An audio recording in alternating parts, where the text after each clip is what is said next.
Hello everyone, कैसे हो। तो आज हम पढ़ेंगे जनरल ऑर्गेनिक केमिस्ट्री।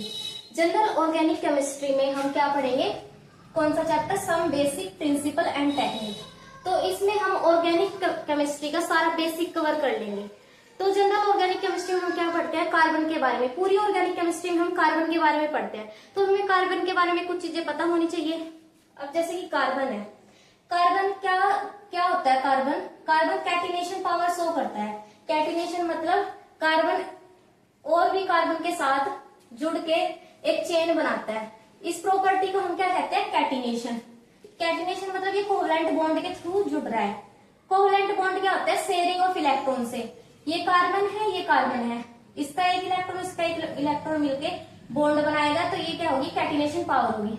और कार्बन और किसके साथ जुड़ सकता है, कार्बन ऑक्सीजन के साथ भी जुड़ता है, कार्बन नाइट्रोजन के साथ भी जुड़ता है, कार्बन हेलोजन के साथ भी जुड़ता है। तो कार्बन और उसके कंपाउंड्स, कार्बन और उसके कंपाउंड्स को पढ़ना क्या होता है, ऑर्गेनिक केमिस्ट्री। तो इसी को ही हम अलग ब्रांच में पढ़ लेते हैं, जिसे हमने नाम दे दिया ऑर्गेनिक केमिस्ट्री, जिसमें हम कार्बन और उसके कंपाउंड्स को पढ़ेंगे। ठीक है। तो एनसीईआरटी में ये टॉपिक दिया गया है जनरल इंट्रोडक्शन। तो इसमें क्या करते हैं हम, कार्बन के जो कंपाउंड होते हैं उनको पढ़ेंगे हम। कार्बन और उसके कंपाउंड हमारे लिए बहुत ज्यादा जरूरी होता है। जैसे कि डीएनए होगा, प्रोटीन हो गया, हमारी मसल में, डीएनए में, हमारे ब्लड में कार्बन के कंपाउंड्स होते हैं बहुत सारे। तो ये हमारे लिए बहुत ज्यादा जरूरी है। तो जो कार्बन के कंपाउंड है वो हम कैसे, ऑर्गेनिक कंपाउंड जो है, ऑर्गेनिक कंपाउंड हम बना कैसे सकते हैं, इनऑर्गेनिक से।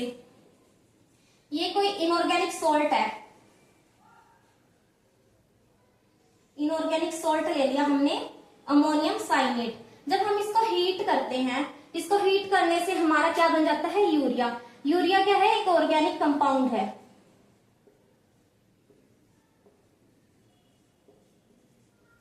यूरिया क्या है, एक ऑर्गेनिक कंपाउंड है। तो हम इनऑर्गेनिक कंपाउंड से ऑर्गेनिक कंपाउंड बनाते हैं। और भी चीजें बना सकते हैं, जैसे कि हम मीथेन बनाते हैं, कार्बन डाइऑक्साइड और H2 को लेके वाटर की रिएक्शन करवाते हैं हम कार्बन मोनोऑक्साइड के साथ, तो हमारा क्या बन जाता है, मीथेन बन जाता है। तो हम इनऑर्गेनिक कंपाउंड से बहुत सारे ऑर्गेनिक कंपाउंड को बना सकते हैं। जैसे हम एसिटिक एसिड बनाते हैं, ऑर्गेनिक कंपाउंड हम बना सकते हैं इनऑर्गेनिक का यूज करके।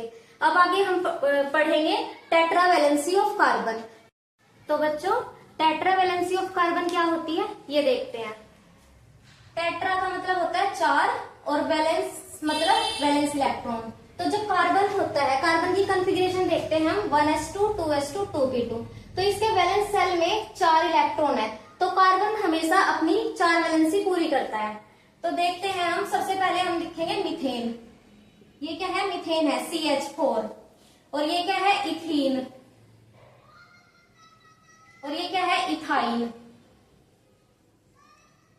तो इसको कैसे लिखेंगे, कार्बन हाइड्रोजन के ये 4 बॉन्ड होंगे। तो ये हाइब्रिडाइजेशन कैसी होती है, इसमें 1 2 3 4 सिग्मा बॉन्ड है। तो हाइब्रिडाइजेशन क्या हो जाएगी, इसकी sp3 हो जाएगी।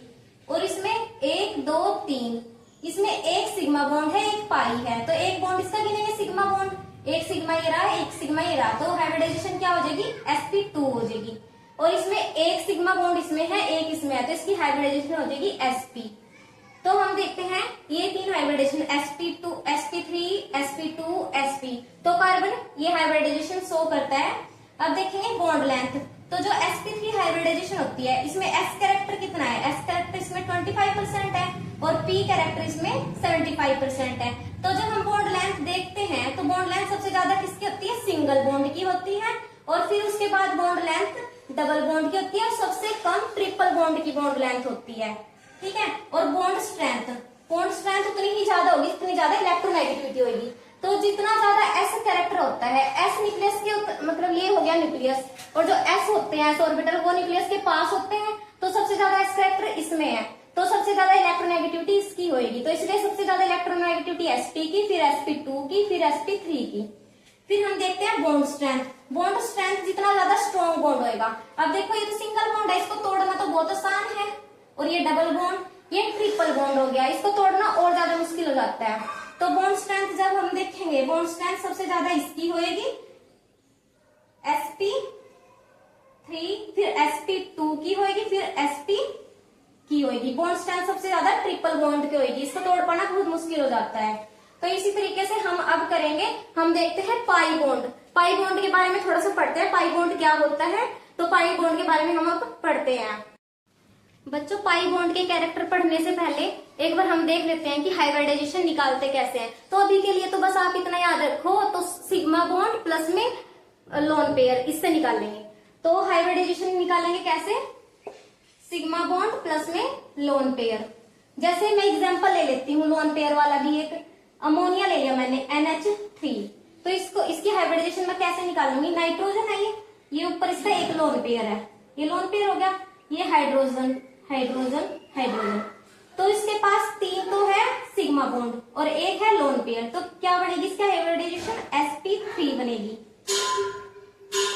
ठीक है, अब हम देखते हैं some characteristics features of pi bond. Pi bond के कैरेक्टर देखेंगे, पहले हम ये देखते हैं पाई बॉन्ड बनता कैसे है। मान लो ये कोई प्लेन है, ये कार्बन कार्बन है, कार्बन का क्या है, p ऑर्बिटल ऐसे है और एक p ऑर्बिटल दूसरे कार्बन का ऐसे है। तो जो ये p ऑर्बिटल है एक दूसरे के तो पैरेलल है ये, लेकिन जब हम प्लेन देखेंगे, प्लेन के क्या है, ये परपेंडिकुलर है p ऑर्बिटल, तो इन p ऑर्बिटल में ऐसे ओवरलैपिंग होगी, जैसे ये रहा, ये p ऑर्बिटल हो गया, ये पूरा प्लेन हो गया, ये p ऑर्बिटल, और ये एक दूसरे के तो पैरेलल है दोनों p ऑर्बिटल, और प्लेन के क्या है, ये परपेंडिकुलर है, तो इनके बीच ओवरलैपिंग होगी ऐसे, तो ये क्या बन जाएगा, पाई बॉन्ड बनेगा ऐसे करके। और पाई बॉन्ड में जो इलेक्ट्रॉन होते हैं वो कैसे होते हैं, अबो द प्लेन और बिलो द प्लेन। इसी वजह से जो एल्कीन होती है, क्योंकि इसमें इलेक्ट्रॉन कैसे हैं, अबो द प्लेन और बिलो द प्लेन है, इन इलेक्ट्रॉन क्लाउड की वजह से जो एल्कीन होती है वो बहुत रिएक्टिव होती है, और इसके पास इलेक्ट्रॉन्स तो होते ही हैं, इसलिए हमने देखा है कि जो एल्कीन है वो बहुत ही ज्यादा रिएक्टिव होती है, और उसके अंदर हम पढ़ेंगे आगे, उसमें एडिशन रिएक्शन जो है एल्कीन में देखने को मिलती है, इसी वजह से, क्योंकि इसमें क्या है, अबो द प्लेन और below the plane electron cloud होते हैं।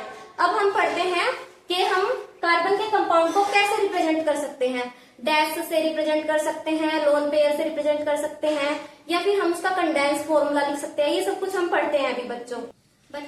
अब हम देखते हैं representation of organic compound. Organic compound को हम डिफरेंट तरीके से रिप्रेजेंट कर सकते हैं, जैसे कंडेंस, इसको कंप्लीट फॉर्म में भी लिख सकते हैं, कंडेंस फॉर्म में भी लिख सकते हैं, और बॉन्ड लाइन की तरह भी लिख सकते हैं। कंप्लीट फॉर्म में कैसे लिखते हैं, जैसे ये है C2H6 है, C2H6 को हमने ऐसे करके लिख दिया पूरा खोल के, ठीक है। इसी तरह से इथीन को हमने ऐसे लिख दिया, और मिथेनॉल को हमने लिख दिया। जरूरी नहीं हम इस ऑक्सीजन के लोन पेयर भी दिखा भी सकते हैं, नहीं भी। तो ये होता है हमारा कंप्लीट फॉर्मूला।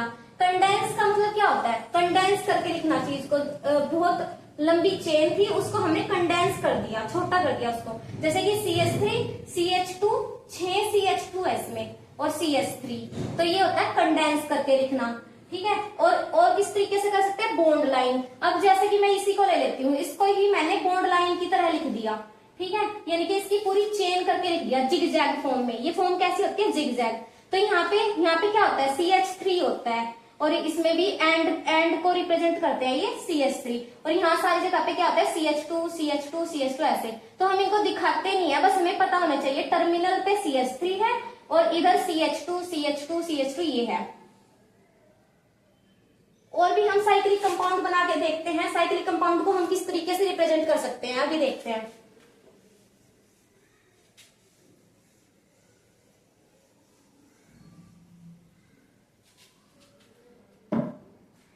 तो साइक्लिक कंपाउंड देखते हैं। साइक्लिक कंपाउंड में पहले हम 3 कार्बन की ले लेते हैं साइकिल, CH2 CH2 CH2।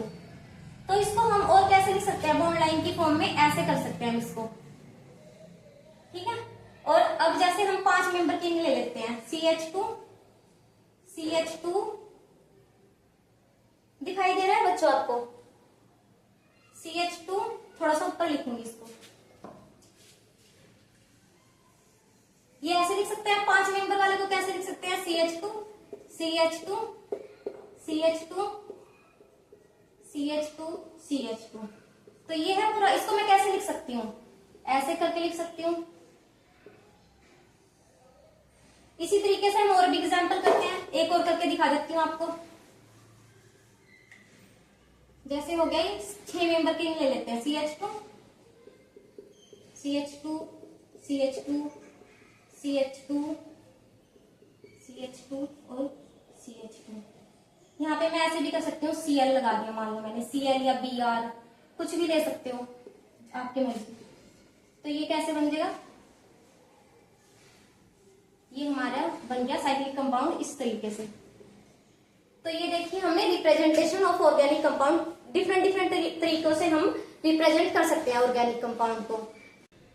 तो बच्चों अब हम आगे करते हैं 3D रिप्रेजेंटेशन। किसी भी मॉलिक्यूल को हम 3D में कैसे दिखाएंगे, तो जैसे इसको और क्या बोलते हैं, 3D रिप्रेजेंटेशन को हम वेज डैश रिप्रेजेंटेशन भी कहते हैं। तो आप इसको अगर सामने से, अगर आप इसको सामने से देख रहे हो तो आपको ये क्या दिखाई दे रहा है, ये आपकी तरफ आता हुआ दिखाई दे रहा है, सॉलिड लाइन आपकी तरफ आती हुई दिखाई दे रही है।